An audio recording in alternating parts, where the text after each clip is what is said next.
शैव और वैष्णव दोनों को नहीं बनती, और बाकी धर्मों की बात तो छोड़ ही दीजिए, वहां क्या हाल होगा। बुद्ध यहां से अलग हो गए थे, किस लिए? क्योंकि वे सहमत नहीं हो पाए। जैन यहां से अलग क्यों हो गए? क्योंकि वे सहमत नहीं हो पाए। नानक यहां से अलग क्यों हो गए?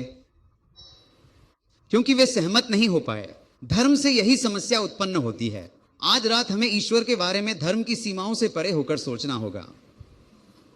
धर्म के साथ यही समस्या है। यह टकराव क्यों होता है? आप दुनिया में कहीं भी जाकर देख लीजिए, क्या भौतिक विज्ञान का कोई नियम बदलता है? क्या रसायन विज्ञान का कोई नियम बदलेगा? मैं बहुत ही साधारण शब्दों में कहता हूं, 2 + 2 4 के बराबर है। यह एक सच्चाई है, नहीं क्या? यह एक गणितीय सत्य है। यह सिर्फ गणित के लिए नहीं, बाहर व्यापार करने वाले को भी यह सच चाहिए, है ना? हां, बाइनरी ऑपरेशन करने वालों को भी यही सत्य चाहिए होता है, हां या नहीं? हां, आप 2 नंबरों से कंप्यूटर में काम करते हैं, लेकिन बाइनरी ऑपरेशन करने वालों को भी यह सच चाहिए। आज मेरा सवाल यह है, क्या 2 दूनी 4 ईसाइयों के लिए अलग, हिंदुओं के लिए अलग, मुस्लिमों के लिए अलग, सिखों के लिए अलग, द्वैत, अद्वैत, विशिष्टाद्वैत, शैव और वैष्णवों के लिए अलग अलग होता है? नहीं, कभी नहीं, नहीं होता।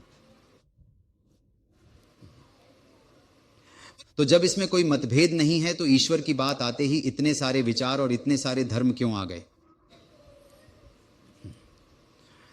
ये क्यों आए कि मैं अंगारक को समझ सकता हूं, लेकिन अनंत ईश्वर को समझ नहीं सकता हूं। मैं अंगारक तक पहुंच सकता हूं, पर अनंत ईश्वर तक नहीं पहुंच सकता हूं, क्योंकि अंगारक अनंत नहीं है, इसलिए मैं समझ सकता हूं। ईश्वर अनंत है, इसीलिए हम पागल हो जाते हैं, समझ नहीं पाते। हम किसी एक समय, किसी एक जगह पर आकर रुक गए थे।